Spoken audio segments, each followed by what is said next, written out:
Lahul hukmu wa ilaihi turja'un. Allahumma ati nafsi taqwaha wa zakkiha anta khairu man zakkaha anta waliyuha wa maulaha. Amin Allahumma amin. Amma ba'du. Ikhwatul iman, ikhwatu fid din, a'azakumullah wa uhibbukum fillah. Usikum wa iyaya bitaqwallah faqad faza man ittaqa. Alhamdulillah ikhwan, dengan limpah kurnia daripada Rabbul Alamin, kita boleh menyambung pertemuan kita di udara ini pada Rabu malam Khamis ini melalui channel Bicara Hati dan Sandiwara Dunia. Malam ni kita menyambung membaca kitab Dunia Lebih Jelek Dari Bangkai Kambing. Kita sambung pada muka surat 141, iaitu daripada ujung 140 tu, sabda Rasulullah sallallahu alaihi wasallam, innal qabra awwalu manazilil akhirah fa in naja minhu fama ba'dahu aisaru minhu wa in lam yanju minhu fama ba'dahu ashaddu minhu. Qala Rasulullah sallallahu alaihi wasallam, ma ra'aitu manzara qattu illa wal qabru afza'u minhu. Hadis ini riwayat At-Tirmizi, dan selain daripada At-Tirmizi, hadis ini adalah hadis yang sahih. Penulis kita ini ikhwan, kita masih menyambung tajuk ke-12 berkenaan dengan apa yang dibawa manusia ketika ia mati. Maka Ustaz Abdul Qadir Jawas rahimahullahu ta'ala wa nafa'na bi'ulumihi, dia membawa kepada kita hadis ini, hadis daripada Uthman bin Affan. Uthman kata, Nabi bersabda, sesungguhnya kubur itu merupakan tempat pertama dari tempat-tempat akhirat. Maka jika seorang selamat darinya, yakni daripada azab dan siksa kubur, nescaya sesudahnya lebih mudah darinya. Jika dia tidak selamat di kubur, maka yang sesudahnya lebih susah darinya. Uthman bin Affan, perawi hadis ini, berkata, Rasulullah sallallahu alaihi wasallam bersabda, belum pernah aku melihat sebuah pemandangan yang sangat menakutkan di dunia melainkan kubur lebih menakutkan lagi darinya. Dan satu lagi hadis daripada Bara' bin Azib radhiyallahu anhu, dia berkata, kunna ma'a Rasulillah sallallahu alaihi wasallam fi janazatin fajalasa ala syafiril qabri fabaka hatta balla thara thumma qala ya ikhwani limithli hadha fa'iddu. Kata Bara' bin Azib, kami pernah bersama Rasulullah sallallahu alaihi wasallam ketika mengkuburkan satu jenazah. Baginda duduk di pinggiran kubur. Maka baginda menangis sampai membasahi tanah. Kemudian baginda bersabda, wahai saudara-saudaraku, untuk yang seperti inikah? Untuk yang seperti inilah maka hendaknya kalian mempersiapkan diri. Hadis ini riwayat daripada Ibnu Majah dan selainnya. Hadis ini adalah hadis yang hasan. Alhamdulillah ikhwan, dengan dua hadis ni kita, penulis nak menyampaikan kepada kita, inilah masa depan kita. Inilah masa depan kita. Inilah future kita, masa depan kita, mustaqbal kita, ke depan kita, inilah dia ikhwan. Itu ada dua. Sama ada kubur itu menjadi tempat yang menyenangkan ataupun dia menjadi tempat mola yang menyusahkan kita. Dan Nabi kata, aku tak pernah melihat satu pandangan buruk, melainkan Nabi kata dalam kubur itulah benda yang paling buruk pernah aku tengok. Dengan makna kata buruk ini, dengan makna kata takut, ngeri, dahsyat. Jadi kubur ni ikhwan, lepas mati, lepas kita jumpa sakratul maut ataupun sakaratul maut, kita jumpa di situ, kita dah mengalami satu masalah besar. Roh nak keluar daripada badan.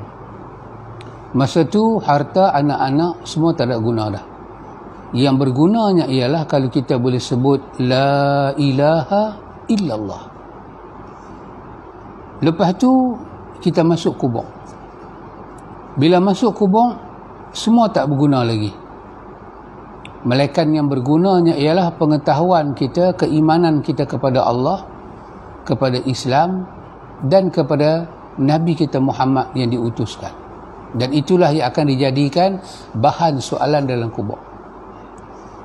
Jadi kalau kita tengok di sini ikhwan, salahlah setengah daripada orang kita kata, aku ni lepas mati habislah. Aku dengan hampa ni takat dunia aja, aku mati habis. Dah. Ini ucapan orang yang paling dangkal, paling bodoh pengetahuan dia tentang apa itu mati dan apa itu kubur. Dan Nabi duduk, kata Bara' bin Azib, Nabi duduk ala syafiril qabr, syafiril qabr. Nabi duduk dekat mulut kubur tu, dekat tepi liang lahat tu. Nabi tengok ke dalam tu. Nabi kata sepatah, Nabi tengok tu, tengok lubang kubur daripada atas sampai Nabi teriak, menangis. Air mata Nabi turun tapi menitik ke tanah. Nabi kata, ya ikhwani, Nabi kata saudara sekalian, limithli hadha fa'a'iddu, limithli hadha fa'a'iddu. Nabi kata, untuk yang seperti inilah kamu kena persiapkan diri kamu. Kamu kena sediakan diri kamu untuk seperti ini.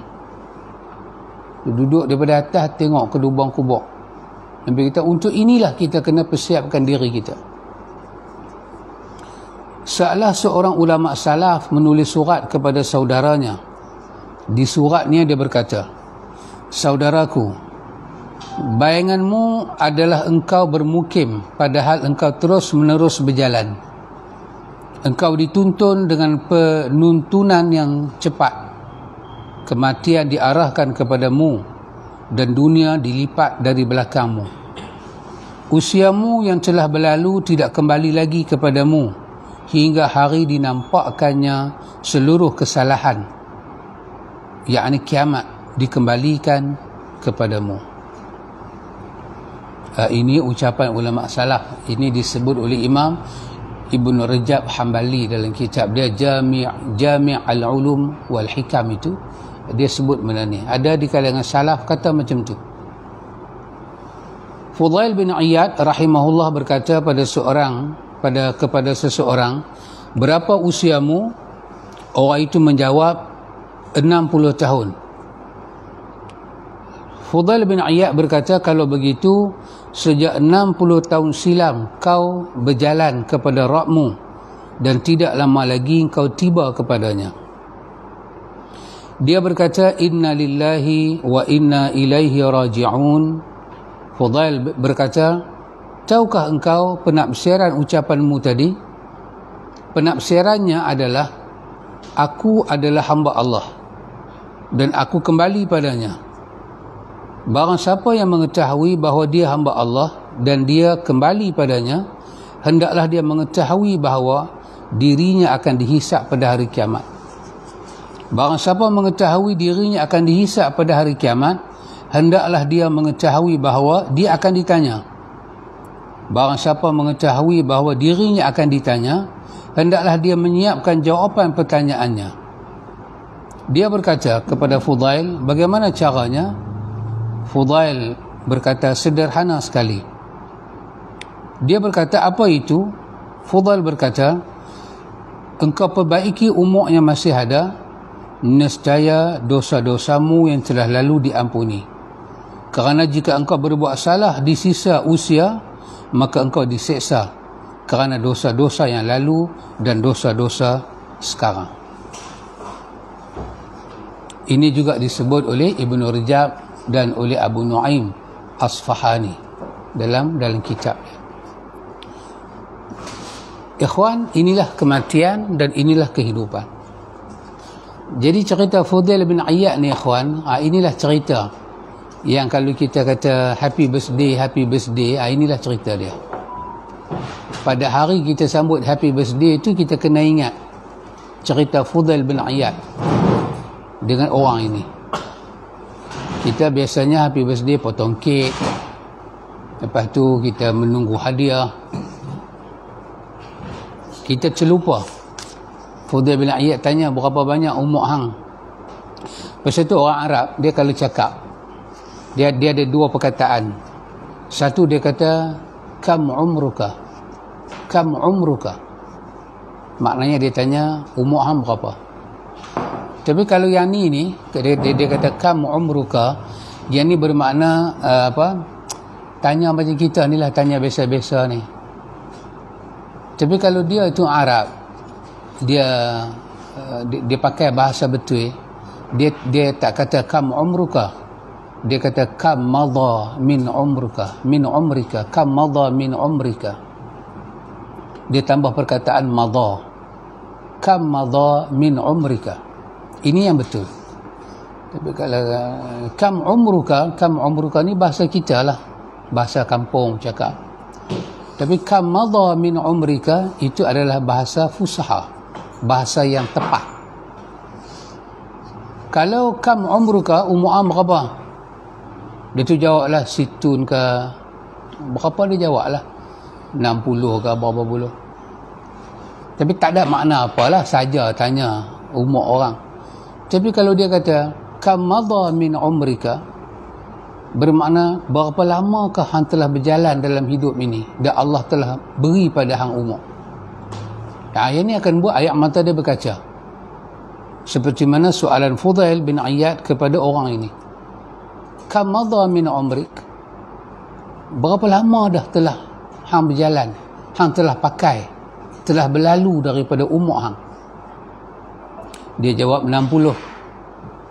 Fudail terus menjawab, maknanya tak lama lagi hang jumpa lah Tuhan, sebab hang telah berjalan nak balik jumpa Tuhan ni selama 60 tahun. 60 tahun dah hang tinggal dunia. 60 tahun dah, kalau hang boleh pusing ke belakang, jauh dah hang dengan dunia. Bermakna hang dekat sangat dengan, kita kata syafiril qabr, bibir mulut liang lahat. Dekat dah sangat. Tu kawan ni bila dengar dia kata inna lillahi wa inna ilaihi raji'un. Maka Fudail bin Iyad tanya lagi, hang tahu dah apa makna inna lillahi wa inna ilaihi raji'un? Kita kan orang mati, kita baca itulah. Tapi Fudail bin Iyad bagi nasihat pada dia, itu adalah kalimah yang diucap untuk bagi ingat pada kita bahawa kita adalah hamba Allah, kita akan balik bertemu Allah dan kita akan ditanya oleh Allah. So kalau kita sedang kita akan ditanya, sepatutnya kita menyediakanlah jawapan untuk pertanyaan yang kita akan ditanya. Maka kawan ditanya pada Fudail, persiapan apa yang aku boleh buat? Fudail kita pertama, taubat di atas 60 tahun yang lalu salah hang, dan umur yang baru ini hang berjalan. Jangan buat salah dah. Nescaya hang dikira tak ada dosa. Tapi kalau hang buat tak tahu, maka hang akan dikira berdosa 60 tahun dan tambah lagi dengan dosa barunya hang buat hari ini. Ikhwan, masa kita sambut hari jadi, mana kita tahu benda ni semua? Kita tak tahu. Memang hari jadi ni tanda kata umur kita panjang sikit, satu nikmat juga. Tapi cara kita sambut tu macam kita tak tahu apa, macam tak ada bekal pun untuk akhirat ni. Tak ada bekal. Kalau tak potong kek, bukan hari jadi. Kalau tak ucap selamat, bukan hari jadi. Jarang kita bersedekah hari jadi kita. Jarang kita buat kebajikan hari jadi kita. Jarang kita bagi hadiah pada mak ayah kita hari jadi kita. Maka ingatlah cerita ni ikhwan, Fudail bin Iyad pada muka surat 142 ini, supaya bila datang hari jadi kita, kita ingat ini adalah kehidupan. Dari Abdullah bin Amr radhiyallahu anhuma, dia berkata, marra alaina Rasulullah sallallahu alaihi wasallam wa nahnu nu'aliju khussan lana, faqala ma hadha, faqulna khussun lana wahi, fanahnu nuslihu, faqala Rasulullah sallallahu alaihi wasallam ma ara al-amra illa a'jala min zalik. Rasulullah sallallahu alaihi wasallam melewati kami pada saat kami sedang memperbaiki rumah kami. Maka beliau, baginda bertanya, apakah ini? Kami menjawab, sesungguhnya rumah ni dah lama, yakni rapuh, maka kami memperbaikinya. Maka baginda bersabda, aku tidak melihat urusan ini, yakni ajal manusia, malaikat lebih cepat datangnya daripada pekerjaan kamu memperbaiki rumah itu. Ini dalam hadis Abi Daud, dan selain Abi Daud, hadis ini adalah hadis yang sahih. Ini pula cerita Nabi tengok sahabat duk repair rumah. Nabi kata, mati ni mai lebih cepat daripada masa hampa repair rumah. Lah ni hampa baru duk tukar bumbung, mungkin besok baru hampa nak perbetul dinding. Maka antara hari ni dengan besok, tengah-tengah tu hampa boleh mati. Maka tinggallah rumah hampa yang nak repair ni, masuklah ke rumah yang hampa tak pernah pun fikir nak repair dan bersedia. Maka ingat, Nabi kata, mati itu. Dalam syarah hadis ni kita tengok bahawa bukanlah Nabi nak marah sahabat tu repair rumah, tapi Nabi nak masukkan ingatan kepada mati. Biasa kita repair rumah ni, pertama kita ada duit, kedua kita lebih pada selesa. Masa tak repair tu tak selesa, nak repair sikit, nak hidup selesa. So bila Nabi tengok sahabat dapat nikmat, Nabi takut sahabat lupa akhirat. Maka cepat-cepat Nabi bagi ingat. Nabi kita ingat, tengah duk repair rumah ni, bukan mesti rumah hampa repair tu hampa dan masuk, hampa dan duduk. Tak, Nabi kata, mati boleh regut hampa. Mati tu boleh mai dia heret hampa ke satu rumah yang hampa tak pernah fikir apa nak buat. Hampa nak repair rumah tu, apa nak perbaik rumah tu, yakni kubur. Maka bila hampa mati, hampa tinggallah rumah ni, hampa masuklah rumah yang kekal abadi. Rasulullah sallallahu alaihi wasallam bersabda, yatba'ul maita thalathatun, ahluhu wa maluhu wa amaluhu, fayarji'u ithnani wa yabqa wahidun, yarji'u ahluhu wa maluhu wa yabqa amaluhu. Baginda bersabda, 3 hal yang mengiringi kepergian orang mati, iaitu keluarganya, hartanya dan amalnya. 2 di antaranya akan kembali pulang, sedangkan yang 1 akan tetap ikut bersamanya. Keluarga dan hartanya akan kembali pulang, sedangkan amalnya akan tetap bersamanya. Ini dalam hadis Bukhari dan Muslim, hadis daripada Anas bin Malik tentang yatba'ul maita thalatha. Ya, ini ikhwan, perkataan ini kalau kita buat ayat dalam bahasa kita berjalan lah, kita daripada sini kita nak pergi Kuala Lumpur, kita jalan dengan 3 biji kereta. Sebiji kereta boleh masuk 4 orang, 3 biji kereta berapa? 12 orang. Kita pun pergi Kuala Lumpur. Bila kita sampai, kita dekat nak sampai, kita pusing belakang tengok kereta paling belakang kena masuk ke jalan lain, dia exit ke lain. Tadi kita keluar daripada rumah kita 3 biji. Kita dah tengok tinggal 2 biji. Sampai jalan-jalan, jumpa lagi satu simpang, kita beralih tengok, kereta yang satu belakang kita 4 orang tu, dia kena habis ke lain. Maka kita pun kata pada kawan kita, tadi kita main ramai no. Dah sekali tinggal kita 4 orang. Lepas tu dalam kita 4 orang tu, kita berjalan sampai. Bila sampai, kita pun berhenti. Kita nak pergi rumah yang kita nak pergi tu. Kawan kita lagi 3 orang ni, dia kata ke kita, dia kata kami tak pergi sekali lah kot nah. Sebab kami ingat nak singgah rumah orang lain. Tapi saat ni balik kita jumpa. Saat ni bila kita nak balik, kita jumpa balik. Bila kawan kita satu kereta kata lagu tu, kita seorang-seorang je masuk rumah tu, kita akan rasa punya mai ramai lah sekali tinggal aku seorang. Suasana kita tengok belakang, kereta pelan tak ada, orang pelan korang, suasana itulah Nabi sebut pada mayat, yatba'ul maita thalatha. Akan ikut di belakang mayat itu ramai, salasah ni lebih daripada 1, lebih daripada 2, banyak. Salasah. Kalau kata ahli dia, banyak ahli dia. Kalau kata harta dia, banyak harta dia, bukan RM1 2. Banyak ikut dia. Tapi Nabi kata bila dia sampai tempat yang dia nak sampai, Nabi kata tinggal 1 je. Masa kita pusing belakang tengok kereta kita tinggal 1 tu, masa tu kita jadi sedih. Wih, di mana kawan-kawan kita ni? Ataupun kita berjalan-jalan, kita nak pergi ke Kelantan, jalan-jalan, naik gerik pun kita sama 3 biji kereta. Bila kita sampai ke Tanah Merah ke, kita pusing-pusing 2 biji kereta tak ada. Mana dia pergi? Mana? Kita jadi cemas. Macam itulah mayat, ikhwan.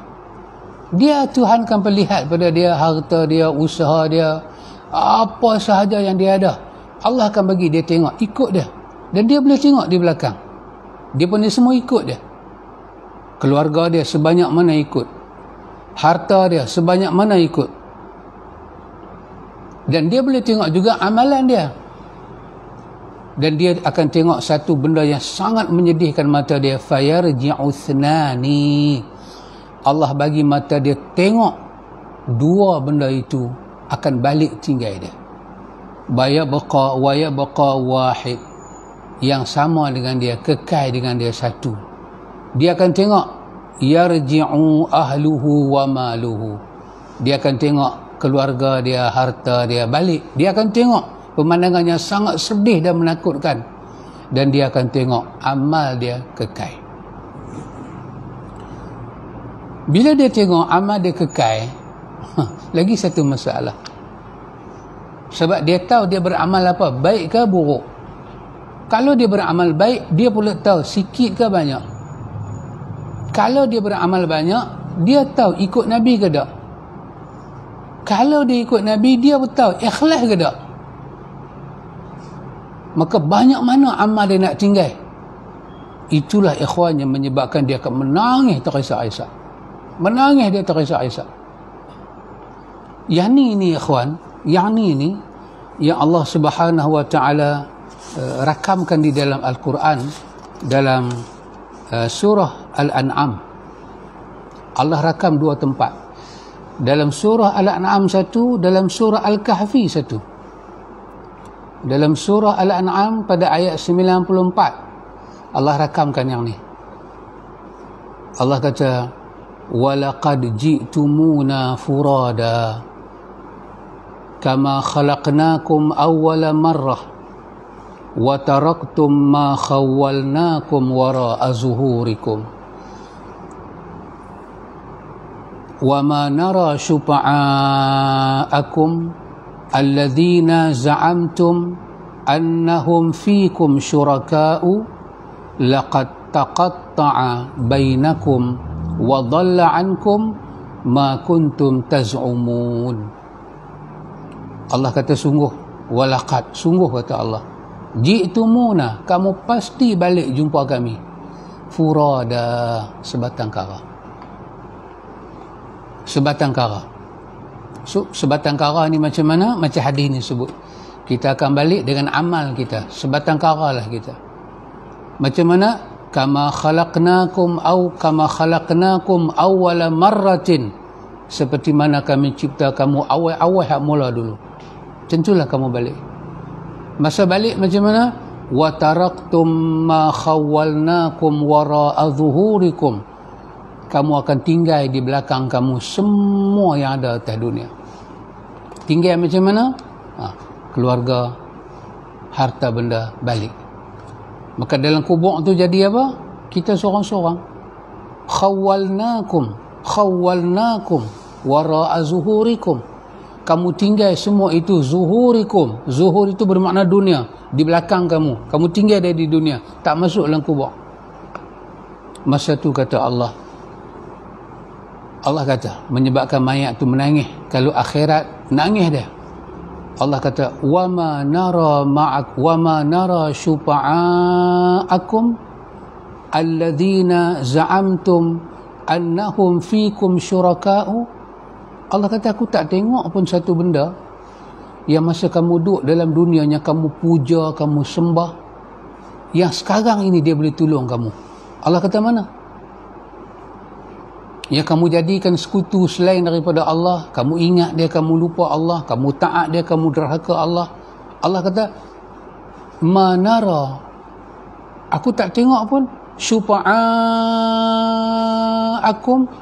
mana dia yang kamu jadikan dia sebagai penolong kamu, alladzina za'amtum annahum fikum syuraka'u, yang masa dulu dalam dunia, masa hidup, kamu sangat yakin, kamu dakwa, kamu sangka dialah sekutu-sekutu yang boleh tolong kamu selain daripada Allah. Mana Tuhan kata?